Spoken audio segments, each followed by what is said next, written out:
No voy a decir demasiado de esa noche, solamente que me aburrí, tal como sabía que iba a suceder. Según mamá, me aburrí porque fui decidida a aburrirme. Puede ser, pero yo sabía que las cosas no podían ser de otro modo. El conflicto con Ayelén viene de lejos. Entre ella y yo, un abismo.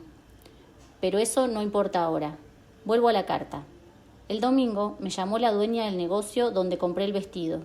Me dijo que su amiga había hablado por teléfono con la hermana, que le había contado lo de mi monografía y que la mujer había sugerido que yo le mandara un fax, preguntándole lo que quisiera. ¿Un fax? ¿Y por qué no un mail? Bueno, parece que la mujer era un poco antigua.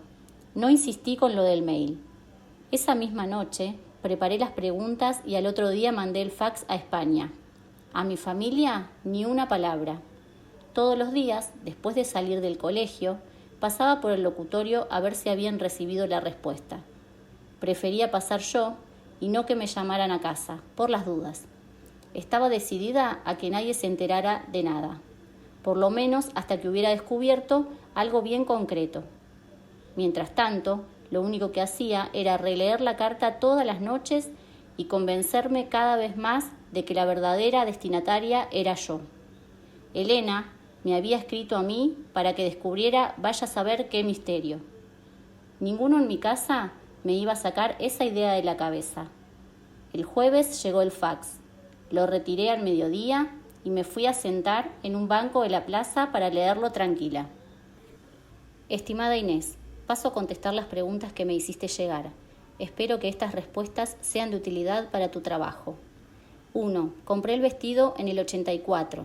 Lo recuerdo muy bien porque fue la primera compra que hice yo sola para la casa de antigüedades de mi madre. Nunca pude venderlo. Varias veces estuve a punto de hacerlo, pero por un motivo u otro, la persona interesada terminaba llevando un vestido diferente o, en el peor de los casos, nada.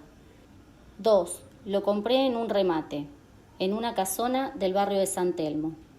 3. No sé a quién perteneció, solo sé que la casa se iba a vender y los dueños remataban todo lo que había dentro.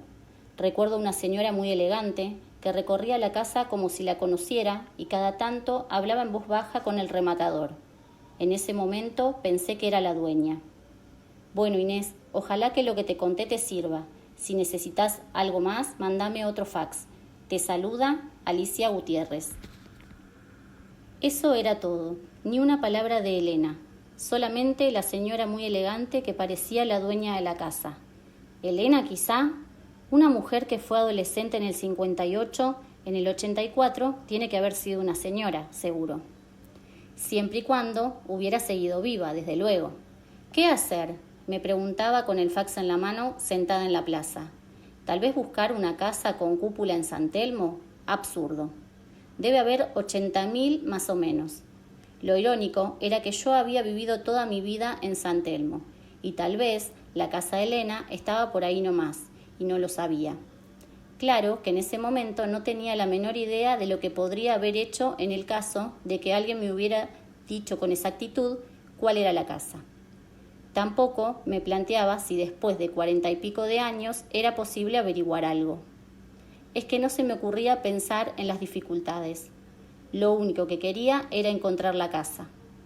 Después vería qué hacer. Entonces le mandé el segundo fax a Alicia Gutiérrez, pidiéndole que me contara cualquier cosa que recordara de la casa.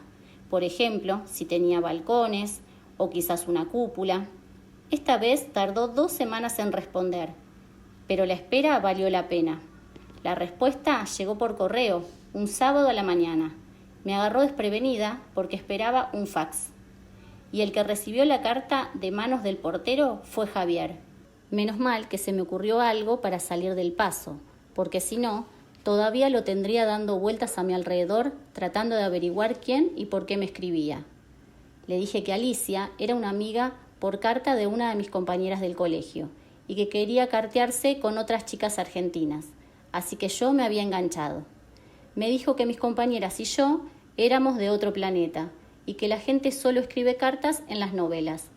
Le dije que tenía razón y me fui volando a mi cuarto a leer la carta. Querida Inés, discúlpame la tardanza en contestar, pero estuve pensando mucho después de recibir tu fax en el que me preguntabas si recordaba la casa. Es extraño, pero si no me hubieras preguntado por la cúpula, tal vez no habría recordado nada. Pasó mucho tiempo.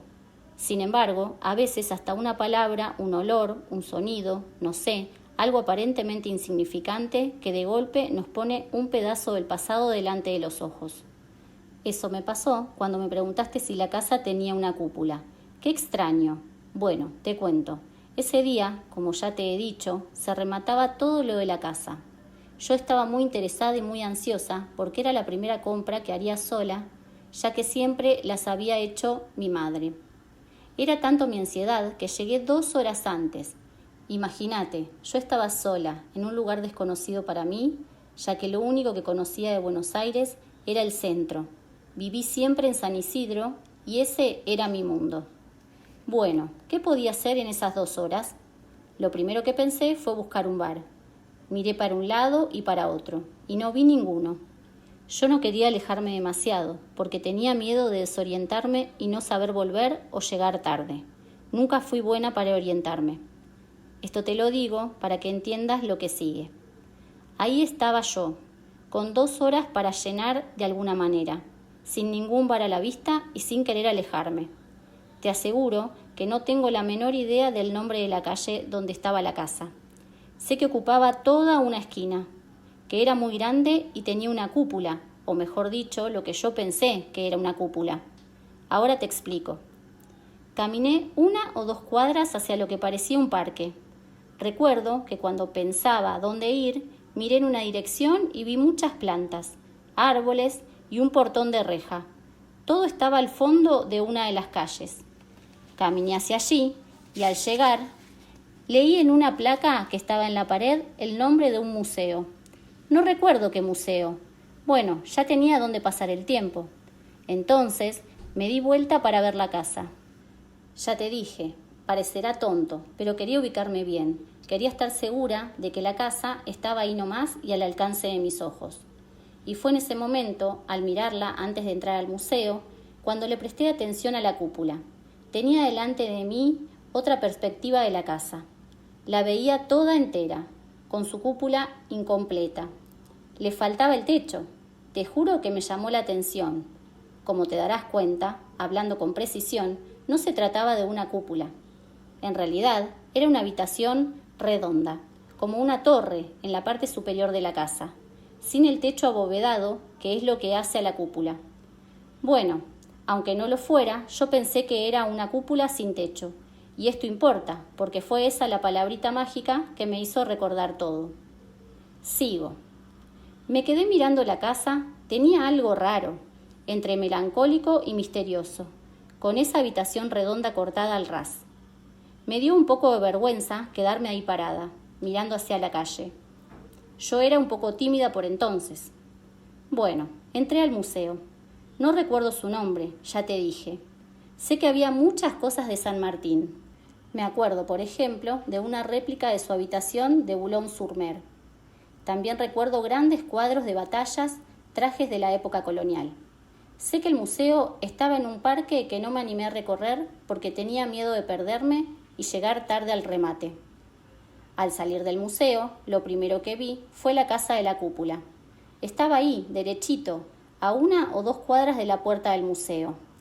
Créeme, era imposible perderse, y ten en cuenta que soy un desastre para orientarme. Bueno, Inés, aquí terminan mis recuerdos, por lo menos los más precisos. Ya te hablé de la mujer elegante que hablaba con el rematador y que supuse que era la dueña. También recuerdo una escalera de madera muy imponente, muy aristocrática y nada más. Compré el vestido, algunas porcelanas y unos cubiertos de plata. Creo que eso fue todo. El vestido lo compré porque me hizo acordar a los que yo usaba cuando era chica. Aquí termino. Espero que te sirva de algo. Mucha suerte con tu monografía. Con un saludo cordial, Alicia Gutiérrez. De no creer, era más fácil de lo que había pensado.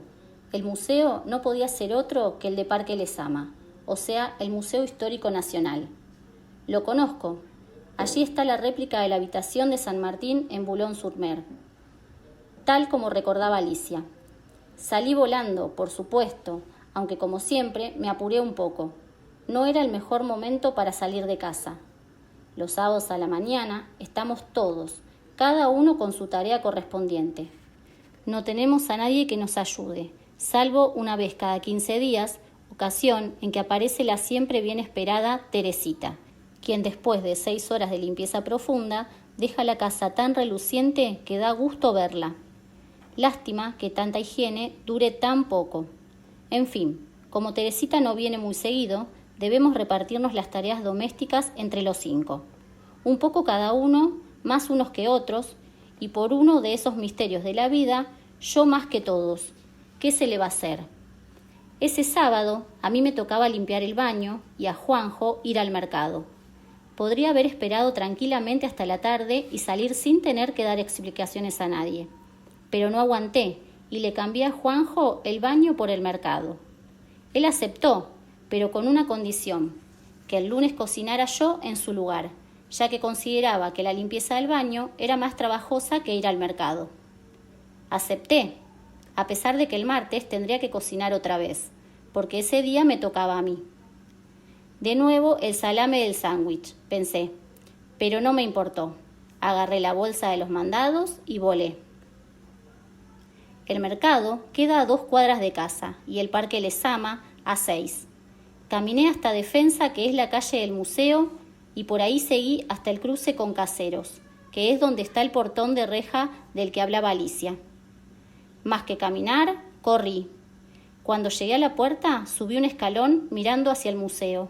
Después me di vuelta de golpe y miré hacia Caseros, dando la espalda a la puerta del museo. Ahí estaba a 1 cuadra. ¿Cómo no verla? 1 cuadra más allá, en una esquina. Una cúpula cortada al ras. Una torre. Una cúpula sin techo o como se llame. Una habitación redonda en la parte superior de la casa, sin cúpula. No sé, pero ahí estaba, una casa vieja, como casi todas las del barrio, en la esquina de Caseros y Bolívar, a unas 7 u 8 cuadras de mi propia casa. Así la había visto Alicia, y así la veía yo. Me quedé unos minutos parada, tratando de imaginar a Elena trepada a una de las ventanas. ¿Cómo habría hecho? No se veían balcones ni salientes. Seguramente, la terracita de la que Elena hablaba en su carta estaría en la parte de atrás. Llegué a la esquina de Bolívar y me paré en la vereda de enfrente, en diagonal a la casa. No podía dejar de pensar en Elena, trepada a la torre, espiando por una de las ventanas. De solo pensarlo me daba vértigo. La casa era de 3 pisos, más la torre. Pisos altos, desde luego, porque era una casa muy antigua y también deteriorada. Parecía abandonada. Al lado de la puerta se veía un cartel. Crucé para leerlo. Danza jazz, flamenco, gimnasia modeladora. Pensé que si se me ocurría investigar en la casa, podría anotarme en las clases de baile. Pero la idea no me convencía demasiado. Lo que yo tenía que averiguar no estaba adentro. Yo necesitaba que alguien me contara qué había pasado con la gente que vivió allí a fines de la década del 50. Y en la casa no quedaba nadie de esa época. La habían vendido, habían rematado sus muebles, todo. No había nada que buscar en ella. Y afuera, ¿por dónde empezar? ¿A quién preguntar? Tal vez a algún vecino viejo que recordara algo de aquellos tiempos. ¿Quién? ¿Y cómo encontrarlo? La gente se muda, se muere. ¿Qué hacer? Volví a cruzar y me fui caminando por Bolívar pensando que lo mejor iba a ser cortar por un rato el rollo que tenía en la cabeza. Ir al mercado y volver pronto a casa, porque mamá estaba esperando el pescado para hacer la comida. Caminé 1 cuadra y al llegar a Brasil me di vuelta de golpe. Ahí estaba otra vez, la torre con Elena colgada de una de las ventanas. Doblé por Brasil hacia Defensa. Quería evitar la tentación de darme vuelta otra vez. Me concentré en el mercado, el pescado, las verduras, la fruta, mamá, el almuerzo, Juanjo, que seguramente ya habría terminado de limpiar el baño y estaría libre de tareas domésticas hasta el almuerzo del jueves. Y en mí, pensé en mí, que ni siquiera había pisado el mercado y ya faltaba poco para el mediodía, tendría que hacer la cola para comprar el pescado. Y otra más para la verdura y la fruta. Y también cocinar el lunes y también el martes. Y como tantas otras veces, volví a sentirme el salame del sándwich.